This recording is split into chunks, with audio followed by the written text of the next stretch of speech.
It is a wonderful, wonderful time on television, and thanks for joining us again on the program Africa Discourse. The last time we watched this program was last week, Monday, and of course, we always look at issues on the continent of Africa. Well, today on the show, we are going to be looking at UK-Africa bilateral relationship or bilateral ties. And of course, that came to the fore again on Sunday when we had the Foreign Secretary, the British Foreign Secretary David Lammy to Nigeria, visiting Nigeria, and of course, visiting Africa for the very first time in his life. A lot of, series of promises were made, just as the Britain has always made promises when it comes to bilateral relationship between the continent of Africa and Britain. The big question that always comes through is what seems to be the attention.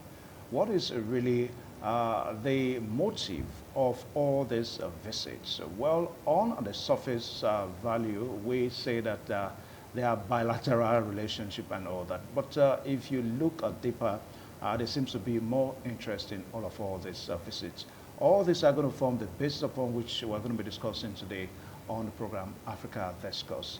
And of course, join me to welcome our guest this afternoon, the erudite serial author, and of course, the international conflict resolution expert himself, Nwita Egbotako. Nwita, a very good afternoon to you, and thanks for joining us on the program. It's a pleasure to be here once again. Thank you. All right, so the United Kingdom's Foreign Secretary David Lammy came to Nigeria on Sunday, and in his first trip to Africa continent. And he was expected to announce at the start of a 5-month consultation process to ensure Africa voices inform and sit at the very heart of the UK's new approach to the continent. This was disclosed in a statement signed a few days ago by the senior press and public affairs officer, communications lead, prosperity and economic development in Amaka Eze. Now, all this points to the promise, the visit that David Lammy made to Nigeria. Now, Nwita Egbotako, we are talking about UK-Africa bilateral relationship again. Now, people keep on explaining it. Some say it is more or less like a digital colonialization. That's what some persons have saying. Because in all of these bilateral ties, bilateral relationships and all that, Africa seems not to be moving forward. So what do you think are the issues? Well, the issues are very clear, very dialectic too. When I say dialectic, because I'm a serial author who have written, exclusively, comprehensively on such issues. Africa is disadvantaged in many ways compared to, UK, for instance, because of bad political leadership. Bad political leadership has not allowed Africa and Africans, to compete favorably well. United Kingdom, for instance, and you will not, forget easily that United Kingdom, Britain, so to say, colonized a chunk of African countries during the era of colonialism. Nigeria happens to be, at a time, under the spell. I call it spell. Spell. Of the colonization. Yeah, it's a spell because it's an evil colonization. It did not go well for Nigerians and Africans. So Nigeria was once under the spell of, the British colonialism. So now talking about why Africa remains where it is as a continent, we have leaders who have, deliberately, African leaders deliberately failed to take Africa from the dungeon of underdevelopment. Because when you have leaders who are not focused, third-class leaders, so to say, who are not the best on the continent, who are in presidential palaces all over Africa, they are easily manipulated. Corruption is an issue. Most of them are corrupt. They don't have developmental plans. Because a nation or a continent that doesn't have a coherent development plans cannot fly to anywhere.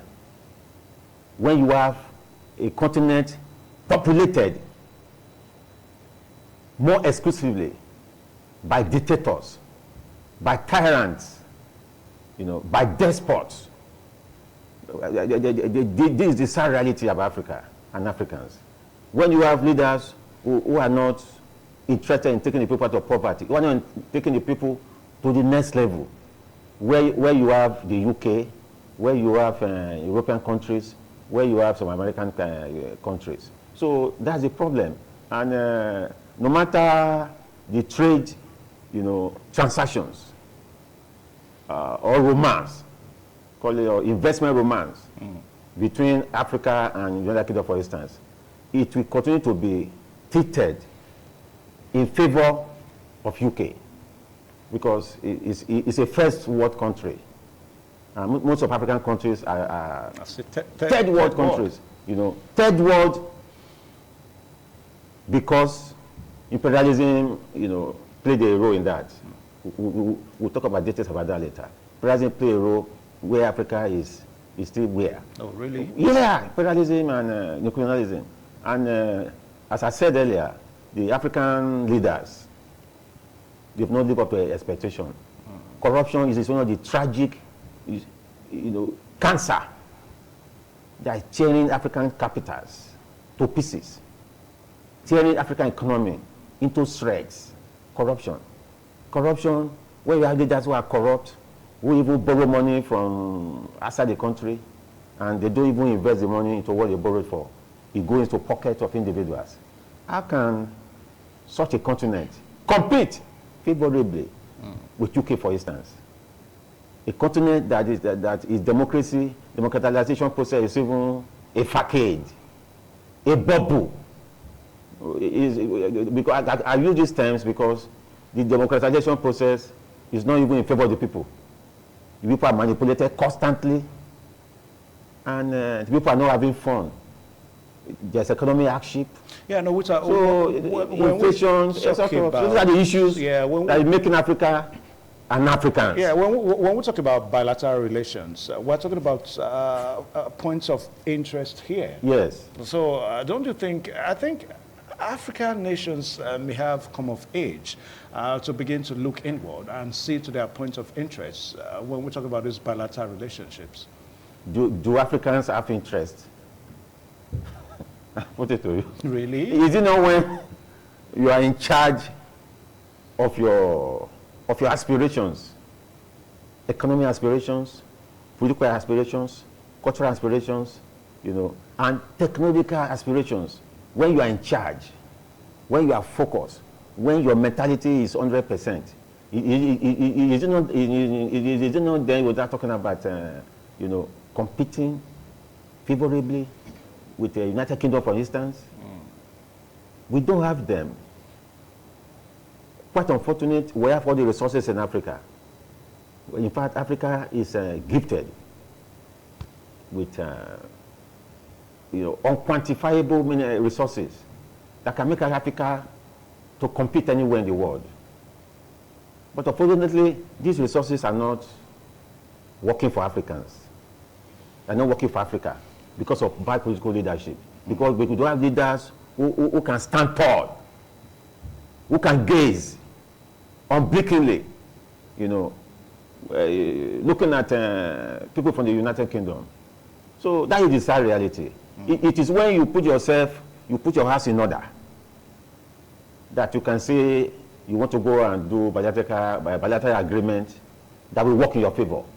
All the bilateral agreement we've been having since independence, where has it taken Nigeria, for instance? Nigeria is the biggest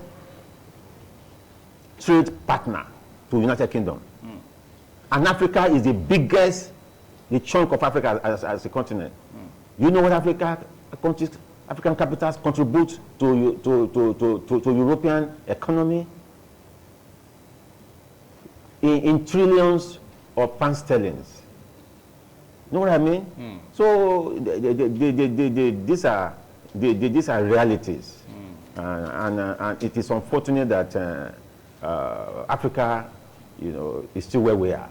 Okay, now there seems to be a tiny light of hope, you know, at the end of the tunnel this time, because this visit on Sunday by David Lammy, that's the Foreign Secretary to the British, it seems to be a 5-month consultation process. And we understand that it is to ensure Africa voices inform and sit at the very heart of the UK new approach this time that the UK is giving to this bilateral relation that we're talking about. So if it is a new approach that UK is going to be giving to African nations this time, don't you think there is hope at the end of the day? Which hope? why, yeah. Because I am an expert in international relations. I know. International politics. We've not had, I mean, David Lammy, the first time he's visiting Africa, and the first time he's coming to Nigeria. Because the philosophy that say one race. I remember Emperor Haile Selassie. It's until the philosophy that say one race is superior to another, until it is discarded. Bob Marley echoed it, permanently thrown aside. They say one. Which race? Which race are you talking about? African race. A philosophy that says one race is superior to the other. Okay. Because as we say, racism is still an issue. The European people, they still see Africa as a colony. It's quite unfortunate. As a colored continent. Colony that they still manipulate. So they don't see African Americans as equals. So whether a Labour government under the new Prime Minister coming with a new approach, I don't. All those are terminologies. I don't see any approach. The approach is to at the end of the day to be in the interest of the United Kingdom.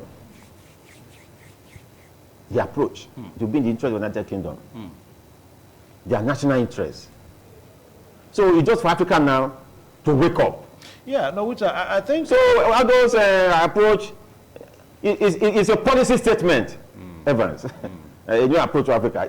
It's a policy statement coming from the United Kingdom. Do Nigeria or Africans have a coherent policy, arrangement to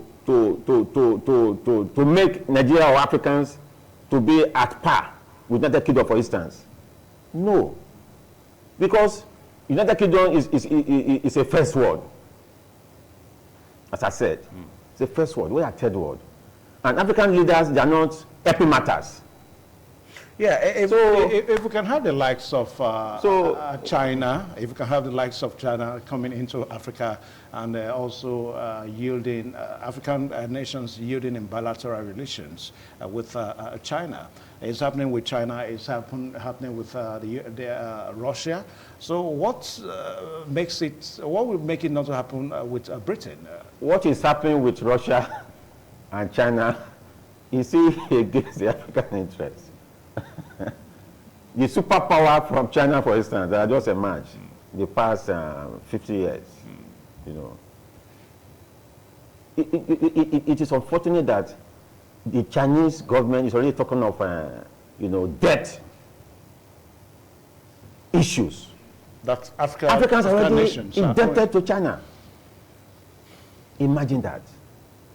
China that came in 1949, barely 11 years before Nigerian independence. Most nations' independence. Imagine that. Yeah.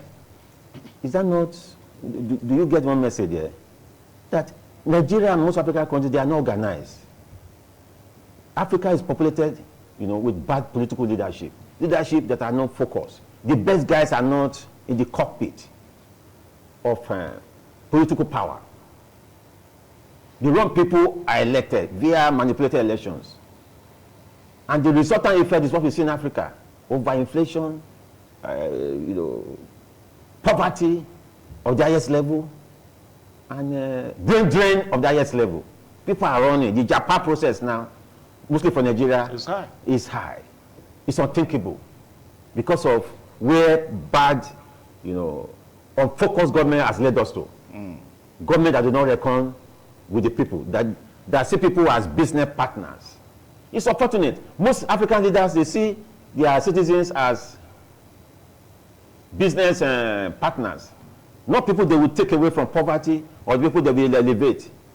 They are not talking about technological breakthrough. So if the British government is coming with, as you said, a fresh approach, they are coming to better their national interests.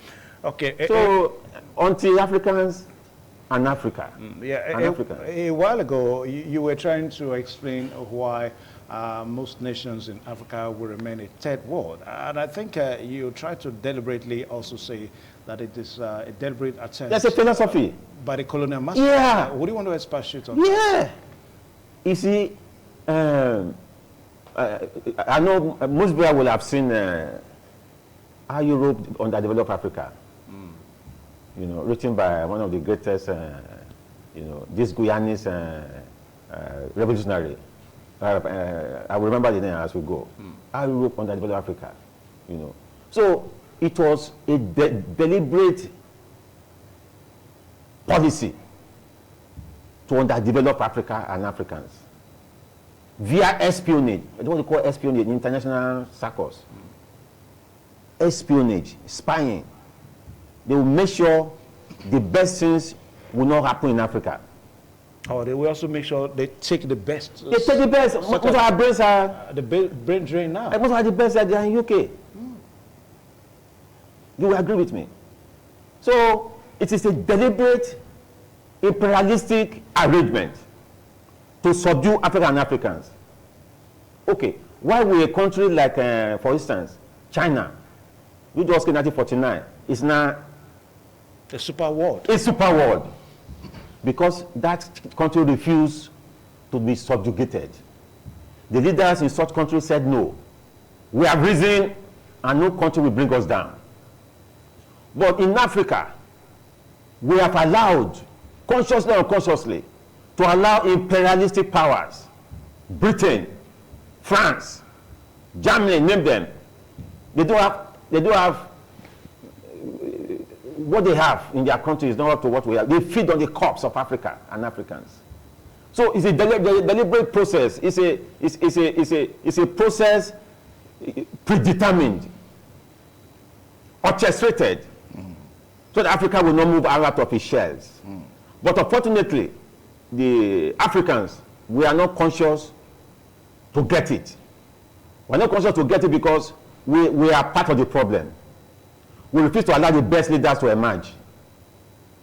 So most of the coups that came out in Africa after independence, they were sponsored from 10 Downing Street, LAC Palace in France, from Washington. This is the fact of the matter. Most of the coups. What happened in 1960 in Congo? What were Patrice Lumumba murdered in the Congo? The West, because they were desperate to subjugate Africa and Africans, they even sacrificed United Nations Secretary General Dag Hammarskjöld in Dola. He died at a plane crash.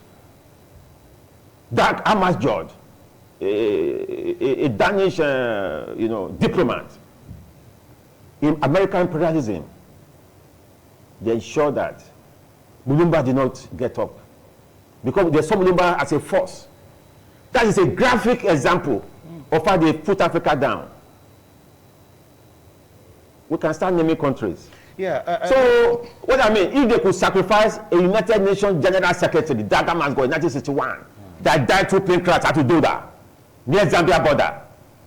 I know because I am an expert in international politics, international conflict resolution. Yeah. I know what is happening. So it was a deliberate approach, and they put Mobutu Sese Seko in Zaire, now Democratic Republic of Congo. They used Mobutu Sese Seko to the end, to the teeth. And you think that's still happening now? It's happening till tomorrow. Few days ago, I was looking at one of the last statements made by Donald Trump. American election is just less than 24 hours from now. Yeah, just hours. Yeah. Hours. Donald Trump made one statement in his, trying to win voters. He said, the Obama administration, listen carefully, viewers. He alleged, it's there, the document is historical, it's in the internet. He said the Obama administration sponsored Boko Haram to destabilize Jonathan government. And if you remember, as soon as Muhammadu Buhari became president-elect, he ran to one meeting where you have G7. I still remember vividly. Well, you should also know that for the character of the like of Donald Trump, it's not somebody that will tell you so something. He could lie in the name of politics. He could say something from me, yeah. But we knew what happened. That most of these insurgencies in Africa, in our backyard, they're not just insurgencies, they are being sponsored. I talk of espionage just now. Espionage is an issue at international circle, espionage. The West use it to develop themselves. Okay. All right, so but before we take a short pause at 2 o'clock for the headlines, let us look at one of the most recent one now, talking about the Commonwealth of Nations Summit in Samoa, whereby King Charles III, talked about reparations. Reparations for former British colonies, of which African nations are there. Now, some analysts are of the opinion that perhaps Britain as a country is maybe touched at this time to begin to repent, so to say, of their sins. Now, viewers will know that I'm an expert in what I'm saying. I don't know. I mean, if a whole British monarch can talk about reparation, you know that. Of course, we have the Foreign Secretary now talking about to know UK coming in different ways. Don't you think maybe they have to repent this time? You know, do you know the looting? It was incredible. Yeah, but the looting. I'm coming. I want you to sing to viewers. Yes. The looting that took place. How they develop Africa. Now, a British monarch is telling the whole world that that we have reparation. You know, they did a potent evil against Africa and Africans. They feeded and still feeding on the mineral resources, abundant in Africa. That's the fact of the matter. And the manipulation continues until Africa wakes up. So it's a good thing that the monarch is saying that, and the earlier the better. But my fear is still like this. Even if reparations are even made, will it not be relooted? That's a question. Relooted. By who? By Africa and Africa. The Abacha loot, the first one, was it not relooted? Before some credible organizations are now the African Network for Environment and Economic Justice, ANEJ, now we enter into the process as an NGO. That one of the Abacha tranche that came the other time, the ANEJ was part of the organization that midwife the distribution to Nigerians, which was fantastic. So we have the issue of relooting. This is what I'm saying now. Even if at the end of the day, something even come to Africa or Africa for Nigeria stand, are we saying it will not be relooted? Talking about corruption, talking about characters in the national assemblies, characters in government houses all over Africa who are not interested in people on the street, who are interested in their self-preservation, who don't have any coherent ideology to take their people to the next level. It is sad. That is our reality. Okay. All right. So, yeah. All right. So we are looking at the program right here, Africa Discourse on Independent Television, where we look at issues on the continent of Africa. And of course, we started by looking at the visits made on Sunday by David Lammy, who is the Foreign Secretary to the UK, visiting Africa for the first time. And lucky are we, Nigerians now, that David Lammy, the first time he's on the continent of Africa, the land of Africa, he actually touched down in Abuja. That's the Federal Capital Territory in Nigeria. And he, also talked about how the Britain intends to go through a 4-month consultative period. And of course, how the Britain also intend to have a new approach towards a bilateral relationship with Africa as a continent. So that's all we're looking at this afternoon on the program Africa Discourse. All right, so we'll take a short pause now. Let's quickly take a short pause, and when we return, we're going to be looking at how best we can position the continent Africa Because Africa is not the only continent that when we talk about bilateral relationship, Africa is not the only continent. Bilateral relationship, it's a common thing among nations. Yeah. I mean, if other nations of the world can be having bilateral relationship that advance, beneficiary to both nations and all that, so how come the bilateral relationship with the continent of Africa becomes an issue? We're going to be looking at all that when we return on the other side of the program. Please stay tuned.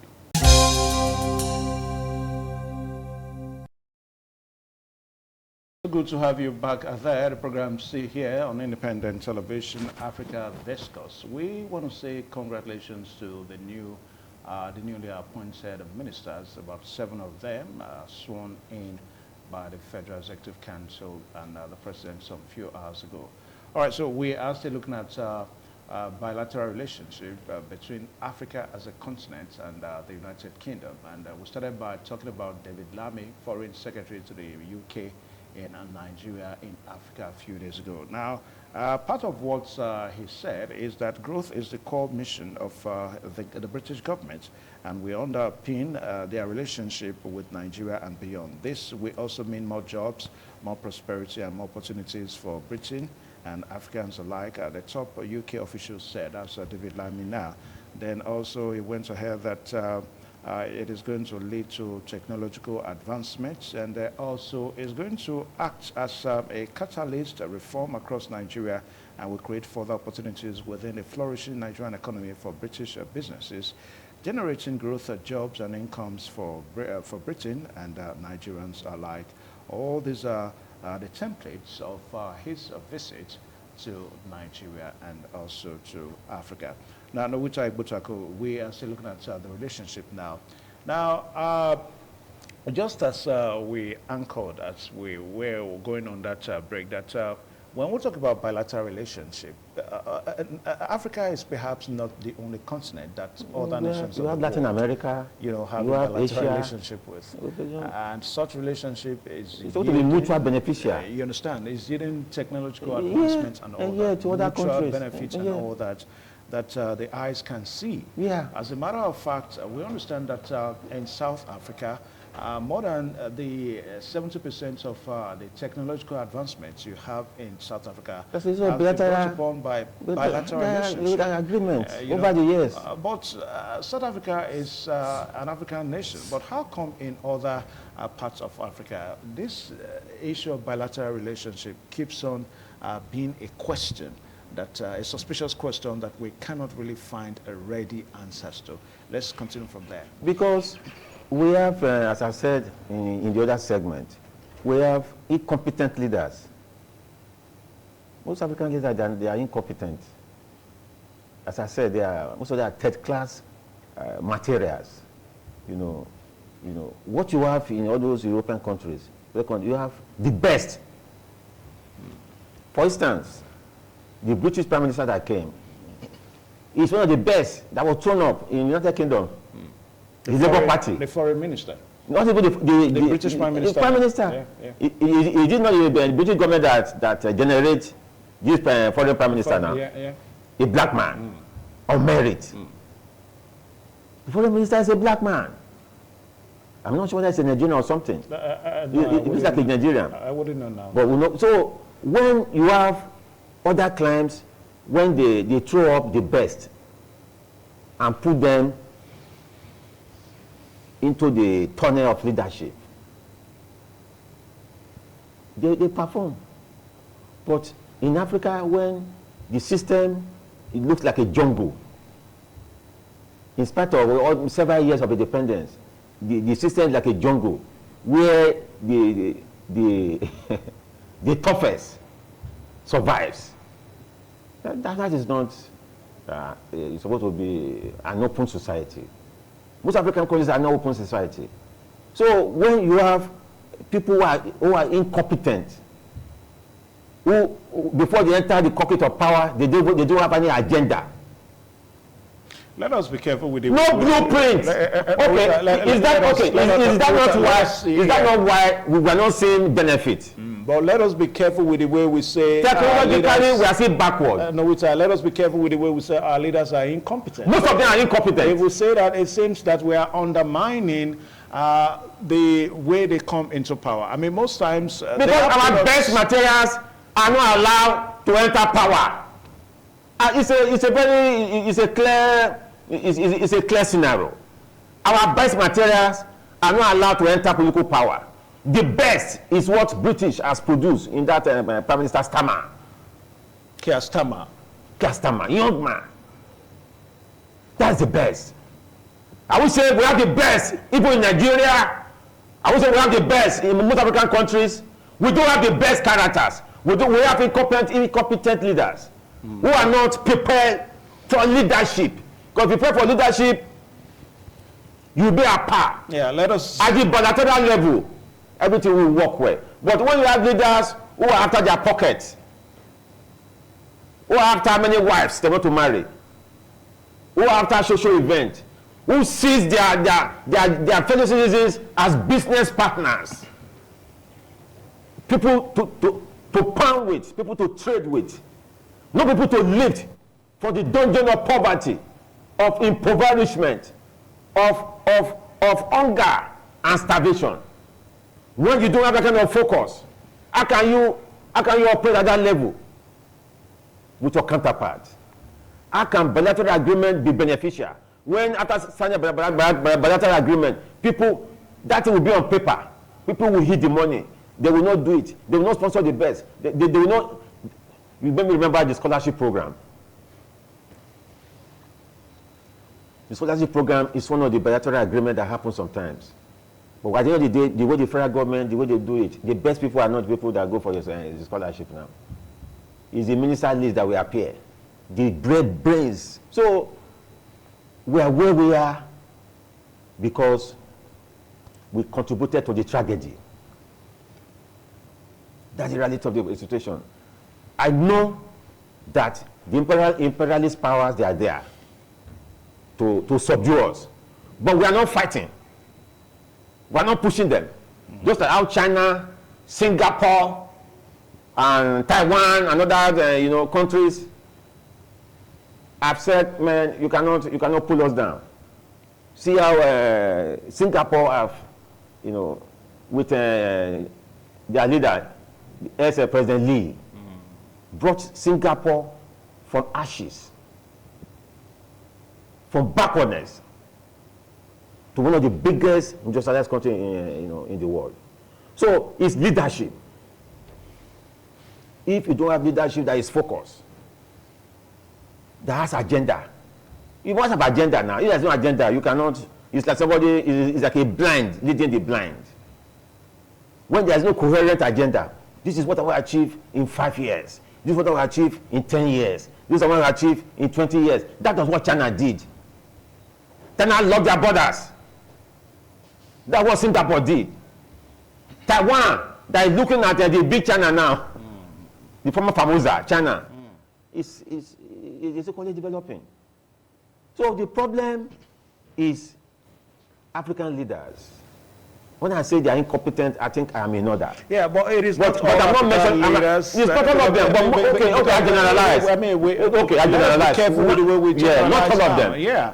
So now we have some exceptions. Yeah, no, so those countries that leadership is exceptional. I mean, they are given the right leader. You talk about South Africa, no matter how bad South Africa may be. Because of the economic bedrock that was built by the Boers. Yeah. During apartheid. By the colonial masters. Colonial masters. In South Africa. Yeah. Okay. Under apartheid. Yeah. When you have the Boers. But a country like Rwanda. Rwanda has proved a point. Yeah. So the question I'm asking, those nations that the leadership has really shown exceptional disposition. So what is it that those leaders are doing that other African nations are not doing? They make sure ethnicism is an issue that the West are using to tear African to pieces. I'm an expert in international conflict resolution. Ethnic factor. In most West African countries? Yeah. They use ethnicism, they use religion. The best people are not allowed to enter the right place. For instance, in Rwanda, Paul Kagame. Why Kagame flying in Rwanda? If you talk where you come from, you are a gunner. It's a national policy. Go and Google and check. Because they also went through the horror. Problem. They went through massacre. They went through bloodbath. Yeah. They went through pogroms. They saw her. And Kagame was a participant, active participant in the bloodshed that took over Rwanda. And Kagame said, no. Let's do the thing in the right way. Yeah, so that's why we keep on asking Rwanda, how come this infiltration that these colonial masters now keep on making into other African countries? How come they've still not been able to make it into maybe South Africa, Rwanda, and perhaps maybe even Kenya here? We're talking about strong leadership. Because most of this country decision is as useless as institutions. There are no strong institutions. In Nigeria, for instance, is there any institution that is strong, that can stand, the best of time when the chips are down? Yeah, but we have. What institution do you have? Some institutions in Nigeria. When a character at the apex of power keep moving the needle, and the thing is not working. No, that's I don't want to mention names so that I don't, but I know what I'm talking about. When you don't have strong institutions, in South Africa, for instance, do you know how many years, centuries, the apartheid masters, they laid the bedrock for Ramaphosa, Mandela, and Co when they came on board to start building on. That's why you have some element of development there.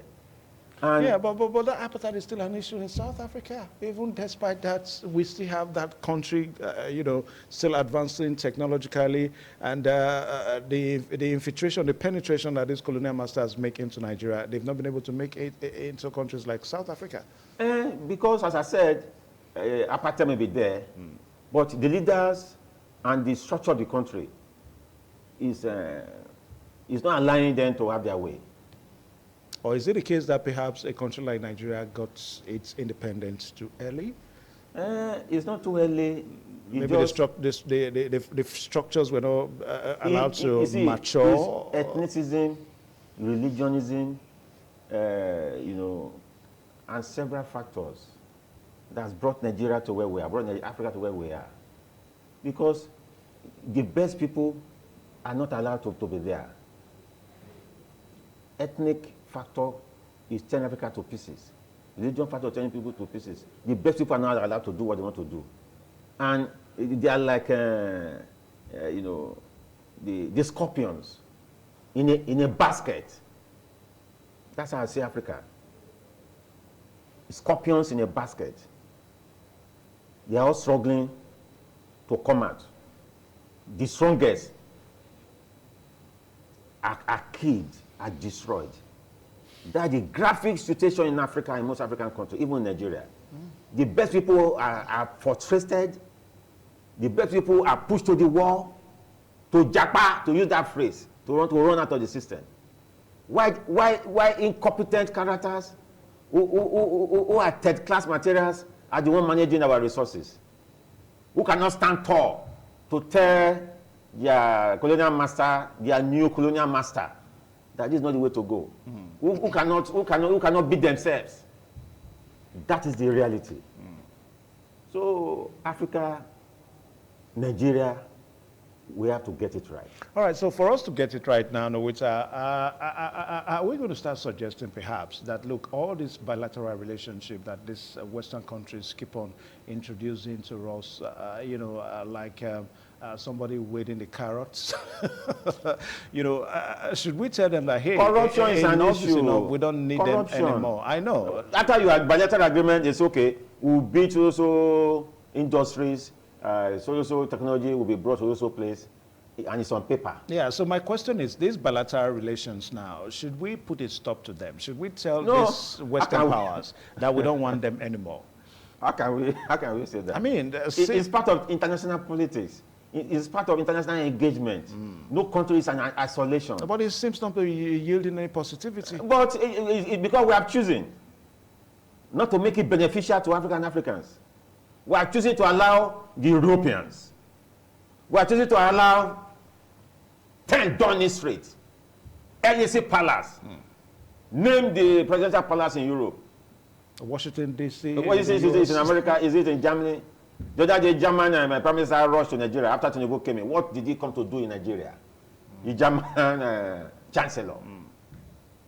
If you go and look at the situation in Germany, Germany did not have much minerals, but Germany is developed. It doesn't have. It doesn't even have anything. Much minerals, yeah. But they're able to feed on the crops of Africans, for instance, to develop. So we should get it right and confront our leaders. The citizenry should confront our leaders, not with violence, to agitate, to do the right thing. That if bilateral agreement are signed, they should follow it to the letter so that it will be beneficial to Africa and Nigerians. So that we don't be on paper alone. So although technical agreement, is it not funny that even the struggle to fund our university is an issue?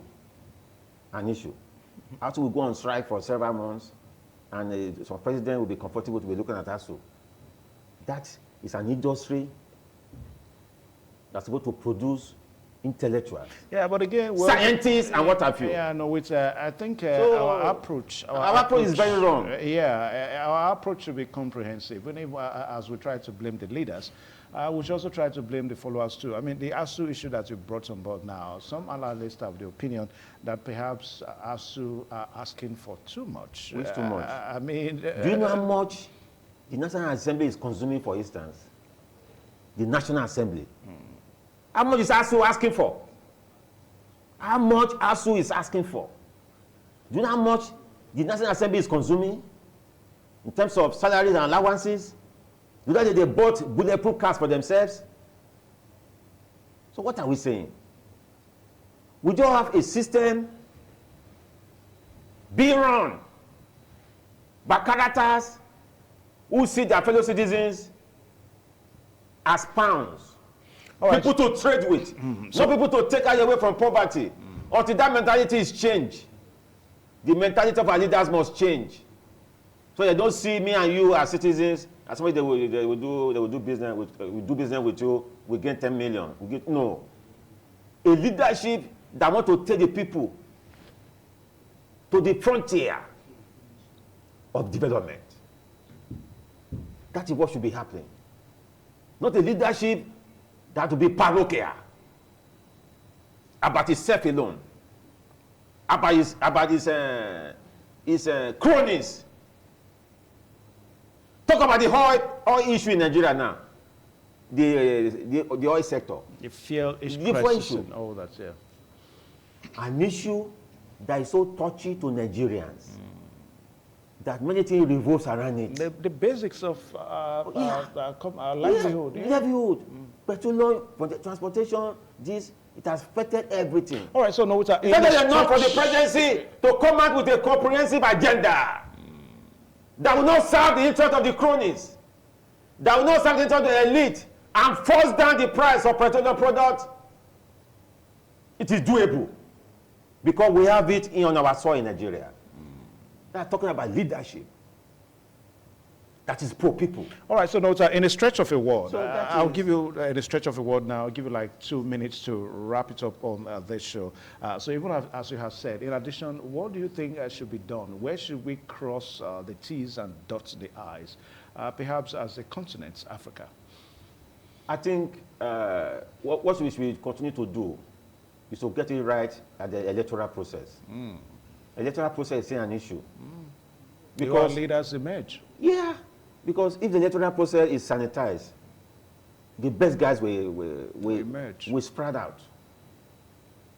The best guys want to be selfless, want to be cerebral, want to be patriotic. And who will sanitize our electoral process for us? It's we that will take or the foreign interest. the foreign that are digging us down. They are happy that we have Tekas leaders to manipulate. Yeah. If you have leaders who can stand up to them, like Gaddafi, Yeah, like Kwame Nkrumah, yeah, but you and I know. Ahmed Sekotore. You and I know what befell Muammar Gaddafi. But I'm not telling you, at least at the time the guy he stood to the west. Yeah. He said, "To hell, we are Libyans." At the time, Nkrumah said, "We are Ghanaians." Before the conspiracy that silenced him. So we should ensure that the best people come on board. Okay. And we should challenge our political leaders. We should insist that the electoral process is sanitized. Okay. So that everybody, cerebral guys can come on board. All right, so Nwita, I want to say a very big thank you. Always exciting to have you on the program Africa Discuss anytime and every time we have Nwita Igbutako. We've been looking at bilateral relationship between Africa as a continent and, of course, the Britain. On Sunday, David Lammy was in Nigeria, was in Africa as well for the very first time in Africa, and luckily enough, he was in Nigeria. And he seems to be talking about new ways that the British can be relating with Africa this time. He talked about a whole lot, how in the next 5 months, the British is going to be consulting with Africa and see how they can improve on bilateral relationship between Africa and Britain. So we'll see how that pans out in the next few months, perhaps in the next few years to come. Once a very big thank you for finding time to watch the program today, Africa Discuss, on the same time and next week. My name is Evan Sunohugi. Good afternoon.